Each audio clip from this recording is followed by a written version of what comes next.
क्या मृतक स्वामी दिनेशानंद बाराबंकी सिद्धौर संत ज्ञानेश्वर धाम के महंत के चेले हैं? लखनऊ में दिन दहाड़े तहसील अधिकारियों और पुलिस की मौजूदगी में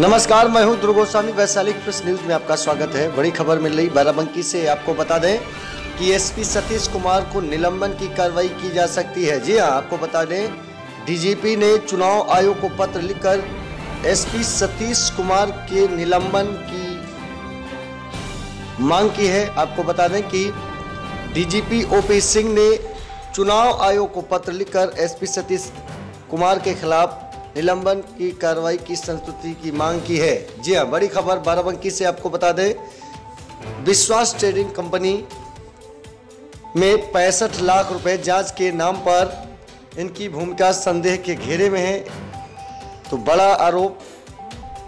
जी हां, बाराबंकी के कप्तान सतीश कुमार के खिलाफ कार्रवाई हो सकती है। उन्हें निलंबित करने की सिफारिश डीजीपी ओपी सिंह ने चुनाव आयोग से की है। तो बड़ी खबर आपको बता दें कि इस पूरे प्रकरण में दारोगा अनिल यादव को जेल भेजा गया।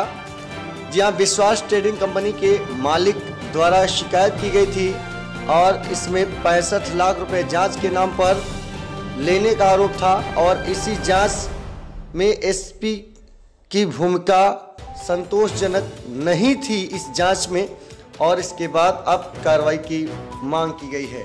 तो एसपी सतीश कुमार के खिलाफ कार्रवाई हो जाएगी। एसपी के खिलाफ चुनाव आयोग से शिकायत कर इनके निलंबन की बात कही गई है। डीजीपी ओपी सिंह ने जांच कर कार्रवाई की बात कही। जांच के लिए चुनाव आयोग को पत्र लिखा है। तो बड़ी खबर बाराबंकी से है।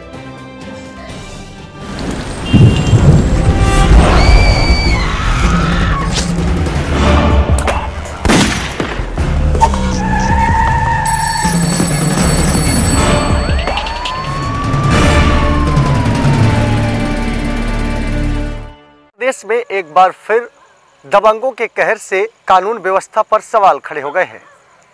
चिन्हेट थाना इलाके में सरायखेड़ा गांव में उस समय हड़कंप मच गया जब यहां लेखपाल और तहसीलदार पैमाइश करने आए थे और उन्हीं के सामने संत दिनेशानंद की गोली मारकर हत्या कर दी गई। क्या मृतक स्वामी दिनेशानंद बाराबंकी सिद्धौर संत ज्ञानेश्वर धाम के महंत के चेले हैं? लखनऊ में दिन दहाड़े तहसील अधिकारियों और पुलिस की मौजूदगी में महंत दिनेशानंद की गोली मारकर हत्या। क्या इस वारदात के जिम्मेदार तहसील अधिकारी व क्षेत्रीय पुलिस भी है?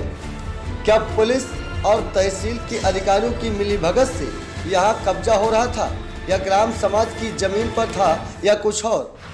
क्या मृतक स्वामी दिनेशानंद मंदिर परिसर की जमीन कब्जे के विरोध की शिकायत नाजायज थी या जायज थी, या खुद भविष्य में इसके उन्हें लाभ मिलने वाले थे या वर्तमान में हो रहा था? क्या प्रदेश में आश्रम के महंतों पर दबंगों की नजर या आश्रम की आड़ में हो रहा है लालच? क्या दिनेशानंद के खिलाफ भी दर्ज थे मुकदमे? क्या आरोपी सुशील व अन्य साथियों पर पूर्व में तैनात पुलिस अधिकारियों की जानकारी में दर्ज कराए गए थे फर्जी मुकदमे? क्या दिनेशानंद को मिलता था चंदा और खरीदी गई थी बोलेरो कार? क्या बाबा के पास इतना सब होने के बावजूद भी बंदूक का लाइसेंस नहीं दे सकते थे? जी हाँ, ये सब कुछ वो सवाल हैं जिसकी वजह से संत दिनेशानंद सुशील जैसे दबंगों का कहर झेल गए।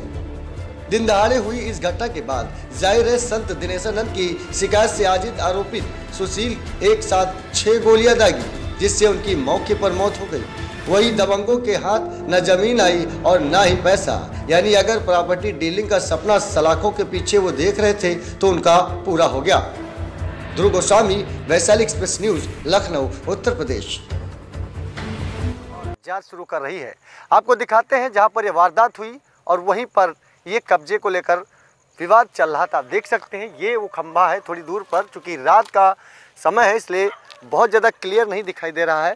और यहीं पर मैं आपको दिखाने की कोशिश करूंगा कि नीचे साइड में आप देख सकते हैं कि यही वो ज़मीन है और यहीं के आसपास ये जो रोड है, यहीं पर दिनेशानंद और उनके साथ लेखपाल और जो तहसीलदार साहब थे और पुलिस का जो अमला था वो यहीं पर आया हुआ था यहाँ पर मौके की जांच करने।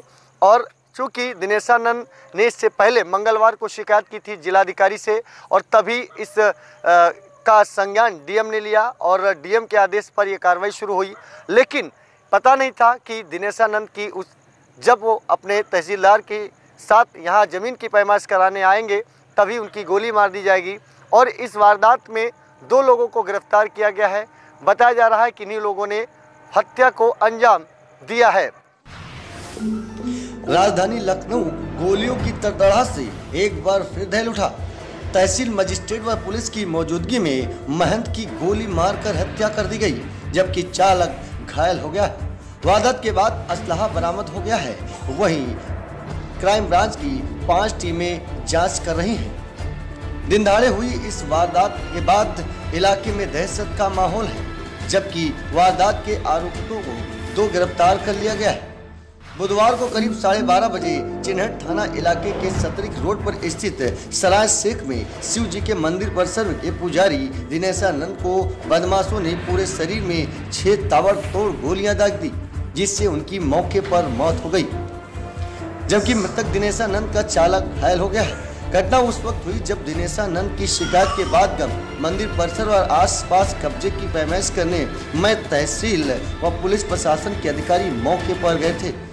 स्वामी दिनेशानंद को भी वहां ये तहसील प्रशासन के अधिकारी लेकर आए थे। इस वारदात के दौरान क्षेत्रीय पुलिस लेखपाल हरिश्चंद, कानूनगो रामशंकर, नायब तहसीलदार शशि त्रिपाठी उनके घर पहुंचे थे और दिनेशानंद को उनके 4 पहिया वाहन के साथ पैमाइश स्थल तक ले गए। एसएसपी कमलानिधि नैथानी ने बताया कि मृतक महंत मूल रूप से सुल्तानपुर कूड़ेभार स्थित ऊंच गांव अलीगंज के रहने वाले थे। यहाँ स्थित उन्होंने शिव जी के मंदिर परिसर में यज्ञ भी कराया था। मृतक संत दिनेशानंद के साथ उनकी पत्नी खुशबू, बेटा कुशल, बेटी सौम और सानिध्य परिवार के साथ रह रहे थे। आरोप है कि मंदिर परिसर और आसपास पर जुड़ी जमीन पर दबंग कब्जा कर रहे थे। स्वामी दिनेशानंद द्वारा शिकायत भी कई बार की जा चुकी थी। मंगलवार को भी दिनेशानंद जिलाधिकारी से मुलाकात की थी, जिनके आदेश पर बुधवार को प्रशासन की टीम मौके पर गई। वारदात में शामिल सुशील प्रधान समेत 2 लोग गिरफ्तार कर लिए गए। इसमें सुशील और दिलीप गुप्ता को पुलिस ने मौके से गिरफ्तार कर लिया है, जबकि अन्य की तलाश में पुलिस की दबिश जारी है। वही पुलिस का कहना है कि आरोपी सुशील ने ही दिनेशानंद को 2 साल पहले सुल्तानपुर से लाकर यहाँ रखा था और उसने ही उसकी गोली मारकर हत्या कर दी। पुलिस के मुताबिक सुशील एक बड़ा हिस्ट्री सीटर है, जिसके खिलाफ 5 अप्रैल को जिला बदर की कार्रवाई होनी थी। एसएसपी के आदेश पर सुशील की हिस्ट्री सीटर सीट खोली गई थी। उस पर गुंडा एक्ट भी लगाया जा चुका था। 23 मार्च को उसके खिलाफ गैंगस्टर की कार्रवाई हुई थी। उस पर जिला बदर की कार्रवाई चल ही रही थी, लेकिन ऐसा नहीं हो सका। अंततः महंत दिनेशानंद में पुलिस तहसील प्रशासन की मौजूदगी में हत्या कर दी गई। बताया जा रहा है प्रधान दिलीप विश्वकर्मा की मदद से सराय शेख में अवैध कब्जा किया जा रहा था और अपने घर के पास स्थित तालाब की कई बीघा जमीन पर कब्जा सुशील ने कर चुका था। क्षेत्रीय लेखपाल कानूनगो और तहसील अधिकारियों की मिलीभगत से इस कब्जे को हटवाने के लिए दिनेशानंद तहरीर पर शिकायत का ढाल बनाया गया और पैमाइश के दौरान बुधवार को बोलेरो के अंदर ही दिनेशानंद को 6 गोलियां दागी गई, जिसके बाद उनकी मौके पर मौत हो गई। मृतक दिनेशानंद 6 माह पूर्व पत्नी खुशबू और बच्चों के साथ आश्रम में आए थे। क्षेत्र में इस बात की भी चर्चाएं आम है कि दिनेशानंद की शिकायत पर सुशील का कोटा निरस्त हुआ था।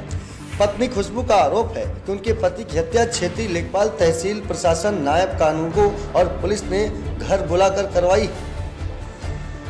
जिसकी उच्च स्तरीय जांच की मांग की गई। पत्नी का कहना है कि अगर उनके पति को बुलाया न जाता तो शायद उनकी हत्या न होती। जाहिर है इस वारदात के बाद अब पूरे प्रदेश में इसको लेकर कानून व्यवस्था पर सवाल खड़े हो गए। देखना होगा इस वारदात के बाद कितने लोग इसमें शामिल होते हैं और पुलिस उन्हें गिरफ्तार कर उन्हें सलाखों के पीछे भेजती है। इस वारदात के बाद एक और बड़ा सवाल खड़ा होता है कि इलेक्शन का समय है, दबंगों के असलहे क्यों जमा नहीं कराए गए थे। अगर ऐसा होता तो शायद दिनेशानंद आज जीवित होते।